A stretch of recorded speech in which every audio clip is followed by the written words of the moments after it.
Mummy ఇంకా కాలేదా? అయిందిరా, అన్నం అయింది, పులుసు కూడా అయింది ఆల్రెడీ.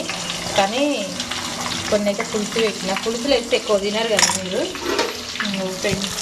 చేపల పులుసు అయితే అయింది. కొన్ని అయితే వేసిన ఇలా అంటే తలకాయ తోక లాంటివి అవి ఉంటాయి కదా, ఇవి అవి అయితే వేసిన. మధ్యలో పార్ట్స్ ఉంటాయి కదా, అవి అయితే ఫ్రై చేస్తున్నాం. ఇంకా చూడండి ఫ్రెండ్స్, మీలో ఎంతమందికి చేపల ఫ్రై అంటే ఇష్టమో కామెంట్ అయితే చేయండి. చేపల పచ్చడి చేద్దాం అనుకున్నా, హాస్టల్కి పనికి వస్తుందని. ఇక మొన్నటిదాకా మదికైతే ఫీవర్ వచ్చింది కదా, ఇక అందుకనే చేయలేదు. ఇక ఫ్రై అయితే చేస్తున్నా. సండే స్పెషల్ మీరేం చేసారో కామెంట్ అయితే చేయండి. మాదైతే చేపల పులుసు ఫ్రై ఈరోజు. ఓకే ఫ్రెండ్స్, మరి బాయ్.